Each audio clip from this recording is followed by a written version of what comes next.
I graded the 7 biggest 2026 fitness trends using a 5-factor scorecard, and only 2 passed. Here's why that matters. Every year, the American College of Sports Medicine surveys thousands of fitness professionals to identify what's actually working in fitness. And almost nothing blowing up on your feed is on their list. So instead of guessing, I built a scorecard, 5 factors. If a trend scores below 7.5 out of 10, it fails, no matter how popular it is. By the end, you'll know exactly which trends are worth your money and which ones are just burning out. Let's grade them.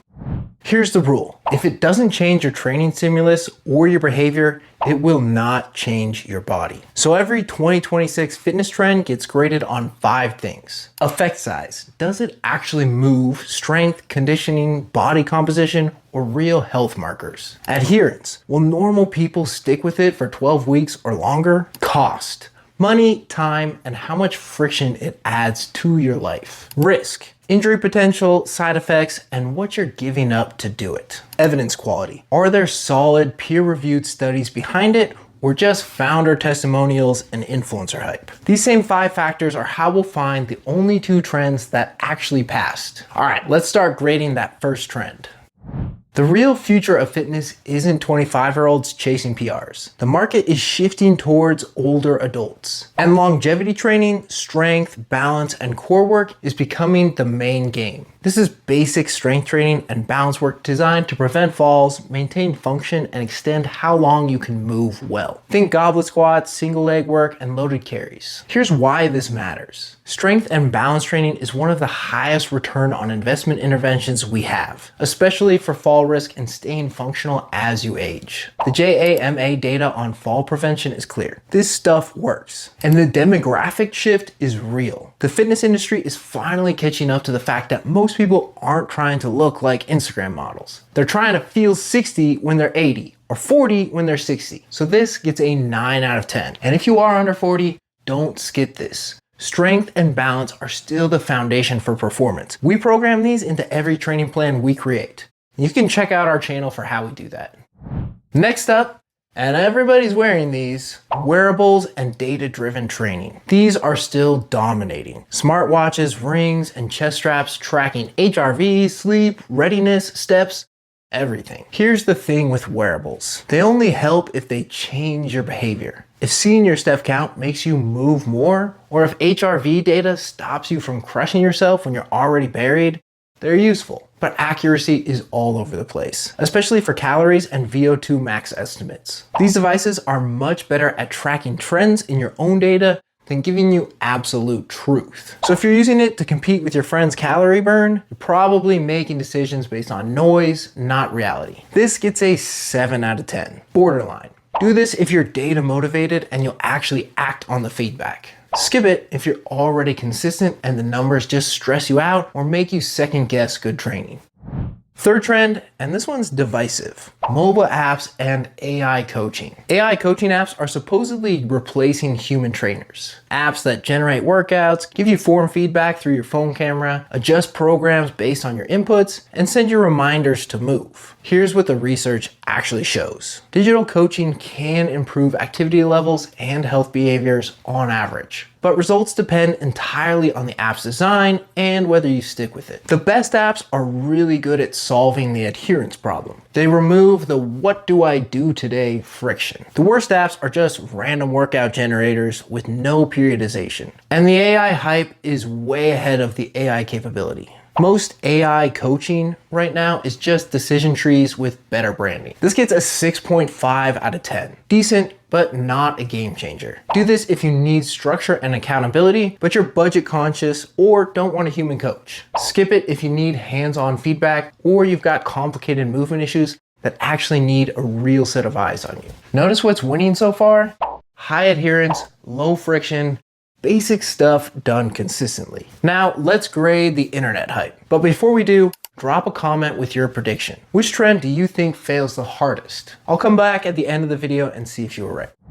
First internet hype trend, Zone 2 cardio. The internet is obsessed with this. Zone 2 cardio is being sold as the longevity hack. Low heart rate, high volume, maximize fat oxidation, and mitochondrial health. Here's what it actually is. Training below your first lactate threshold. Sustainable conversational pace. You can hold it for 45 to 90 minutes without accumulating much fatigue. And here's the thing, Zone 2 works. It absolutely builds aerobic capacity and has real metabolic benefits. But there's real debate on whether it's optimal for you depending on your time and your goals. If you've got 6 to 8 hours a week to train, Zone 2 volume is great. If you got 3 hours, the obsession with staying in Zone 2 might be costing you better adaptations from higher intensity intervals or strength work. The internet turned a useful tool into a religion. This gets a 7 out of 10, borderline. Do this if you love steady cardio and you have the time. Skip the obsession if you're time crunched and need more bang for your buck from intervals or strength training.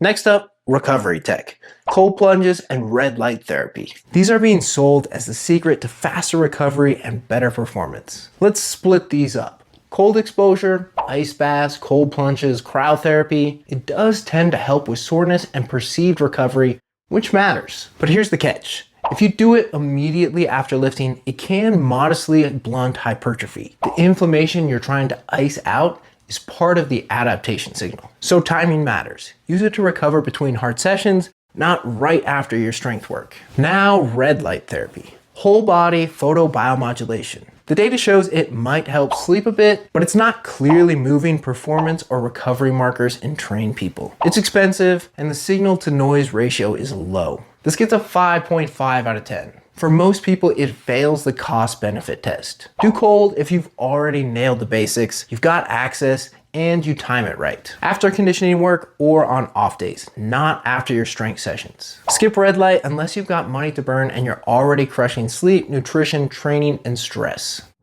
Next up, and this is where it gets expensive, supplement stacks and body comp gadgets. Supplement stacks and smart scales are supposedly the key to tracking and optimizing everything. Let's break this down. Supplements first. A few have strong evidence. Caffeine, creatine, protein. Most stacks are just marketing. You're paying for 12 ingredients when 2 of them do the work, and the other 10 are pixie dust wrapped in good branding. Now, smart scales. They claim to measure body fat, muscle mass, water weight, even metabolic age, using bioelectrical impedance. Here's the problem. They're convenient for tracking trends, but they're not very accurate for absolute values. BIA can swing 3 to 5% based on hydration, meal timing, and whether you just trained. If you're using it to track your direction over weeks, fine. If you're using it to argue with your DEXA scan, you're gonna be disappointed. This gets a 4 out of 10, lowest score so far. And if you bought any of these stacks, don't feel bad. The marketing is really good. Do this only if you've already nailed training, nutrition, and sleep and you want to optimize on the margins. Skip it if you're not consistent yet. You're buying certainty you haven't earned.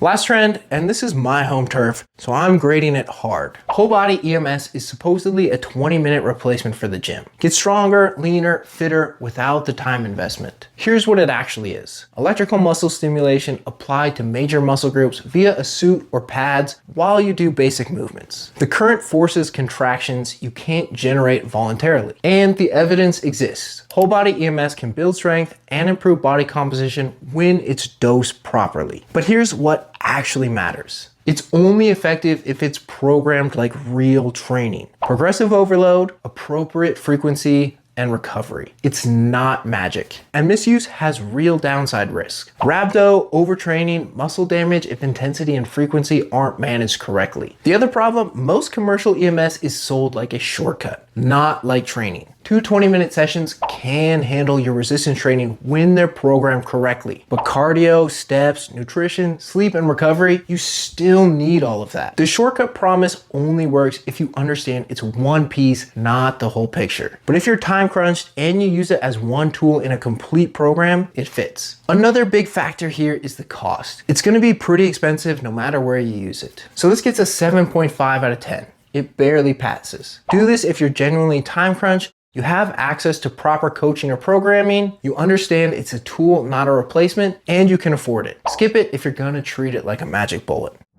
So here's what I'm betting on for 2026. Not what's popular, what actually wins. Bet number one, strength, balance, and basic conditioning stays undefeated. The market is finally catching up to what we've always known. The future is older, and the highest ROI training is stupidly simple. The demographics don't lie, and neither does the evidence. Bet number two, tech that increases adherence wins. Tech that estimates your physiology is mostly noise. If it helps you show up and do the work, it's valuable. If it just gives you more data to stress about or second guess good training, it's not helping. Bet number three, time efficient training grows, but only when it's programmed like real training, not sold like magic. People want results in less time. That's not going away. EMS, HIIT, density training, all of it can work. But the shortcut promise dies when people realize there's no way around stimulus, fatigue management, and progressive overload. That's the scorecard, that's the filter, use it.